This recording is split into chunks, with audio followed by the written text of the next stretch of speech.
नमस्कार। Astro sky channel में आप सबका स्वागत है। बात चल रही है शुभ योगों की।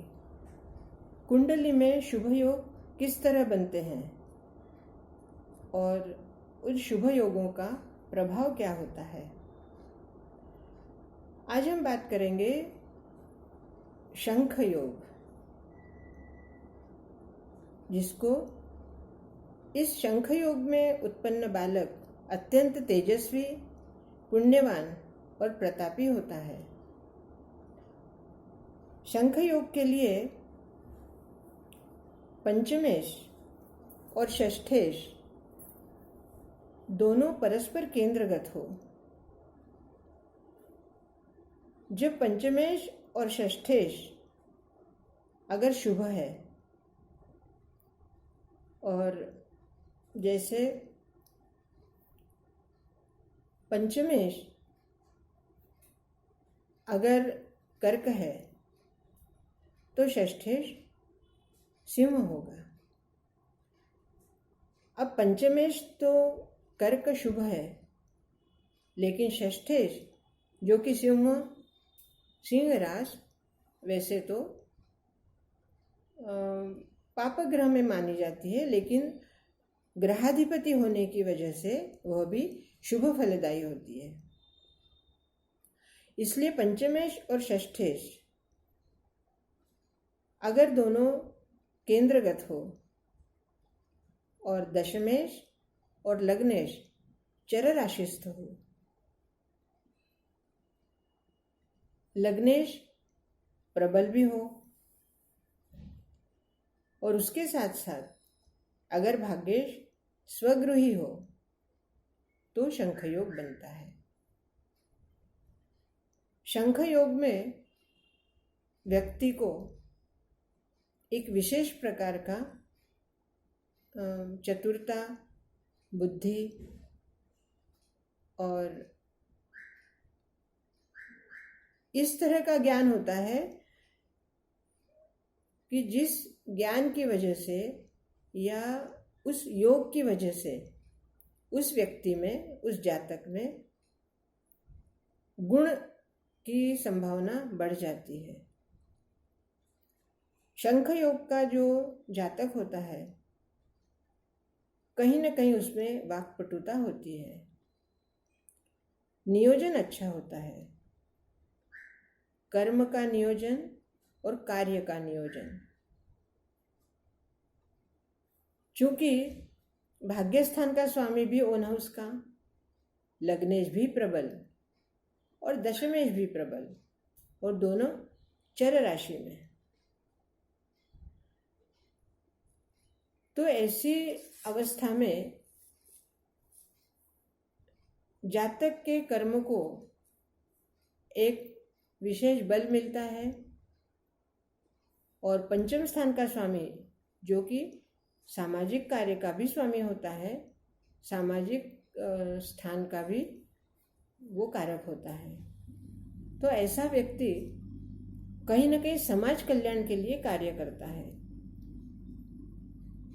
और समाज कल्याण का कार्य करते समय इसके मन में कहीं भी अहंकार या द्वेष भावना नहीं होती।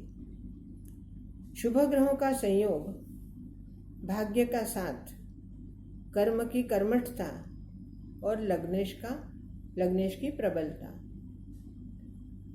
सभी ग्रहों का जो विशेष योगदान होता है। और इस योग में अगर पंचमेश की महादशा चल रही है तो ये इस व्यक्ति का नियोजन बहुत ही सुदृढ़ता से और बहुत विचारपूर्वक होता है। समाज कल्याण के साथ साथ ये परिवार का भी, अपने संतान का भी और अपने शत्रुओं का भी बहुत ध्यान रखता है। शत्रु पक्ष का होने वाले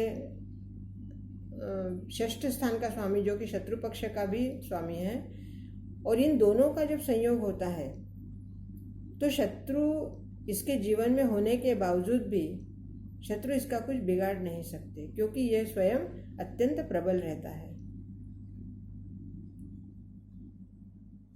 लग्न स्थान का स्वामी ऐसे में अगर कहीं अस्त हो जाए तो इस योग में कहीं ना कहीं कमी आती है। और लग्न स्थान का स्वामी अगर उच्च राशि में हो तो इस योग की प्रबलता बहुत ज़्यादा बढ़ जाती है। ऐसे में अगर गोचर ग्रह भी उसके अनुकूल हो, गोचर ग्रहों में भी ऐसा योग बन रहा हो, तो सोने में सुहागा होता है। समाज के लिए इतना उत्कृष्ट कार्य इस व्यक्ति के हाथ से होता है कि इसके मरणोपरांत भी इसकी ख्याति बनी रहती है, कीर्ति बनी रहती है।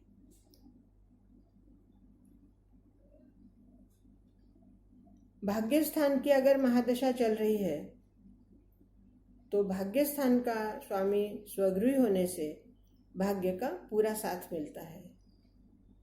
और गोचर में भी उस समय अगर भाग्य स्थान का स्वामी गोचर से भ्रमण कर रहा हो तो भाग्य सौभाग्य में बदल जाता है।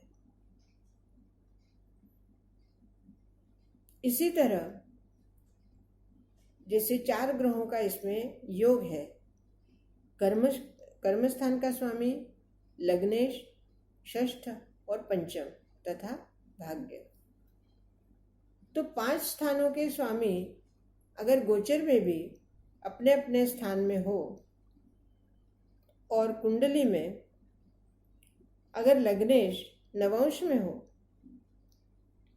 और भाग्येश अपने पूर्ण रूप में हो तो इस योग के फल अत्यंत प्रभावशाली होते हैं। जीवन में अगर शंख योग आपकी कुंडली में मिलता है और उसी समय गोचर में भी ये शंख योग बनता है तो आप इसका अवश्य लाभ उठाइए, क्योंकि ऐसे योग बहुत कम बनते हैं। गोचर का योग और अपनी कुंडली का योग, इन दोनों का समन्वय बहुत मुश्किल से होता है। और उसी समय अगर आपकी शुभ ग्रह की महादशा चल रही हो, अर्थात 1, 5, 9 में से किसी की महादशा चल रही हो,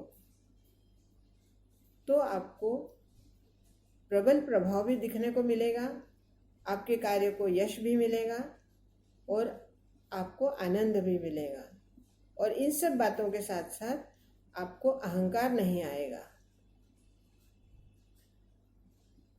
थोड़ा सा इसमें फर्क आता है कि अगर आपका लग्नेश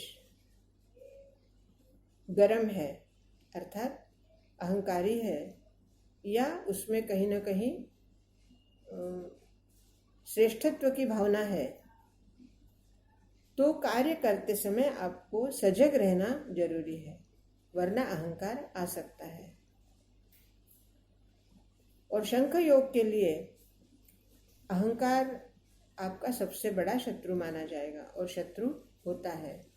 वैसे भी अहंकार सबसे बड़ा शत्रु है। कुंडली में अगर आपके अहंकार योग, जिसको अशुभ योग भी कहते हैं, वो अगर नहीं भी होगा, तब भी आपके कर्म से, अगर आपने नियोजन ठीक से नहीं किया या कर्म के ऊपर आपका पूर्ण तरह वश नहीं होगा, तो आपके मन में अहंकार जाग जाएगा। इसलिए अगर आपकी कुंडली में शंख योग है और इस योग का अगर आपको लाभ लेना है, तो आप गोचर भ्रमण के ग्रहों को देखकर और अपनी कुंडली के ग्रहों को देखकर महादशा अंतर्दशा जो है उसके अनुसार आप कार्य का नियोजन करें तो आपको पूर्ण फल मिलेगा। दोस्तों, अगर आपके मन में कोई शंका हो, कोई प्रश्न हो, तो डिस्क्रिप्शन बॉक्स में मेरा ईमेल दिया हुआ है, आप वहाँ पर अपना प्रश्न लिख सकते हैं और कमेंट्स में भी आप प्रश्न पूछ सकते हैं। शुभ योग के बारे में अगर आपको कोई प्रश्न हो या आपके मन में कोई शंका हो तो आप निसंकोच कह सकते हैं।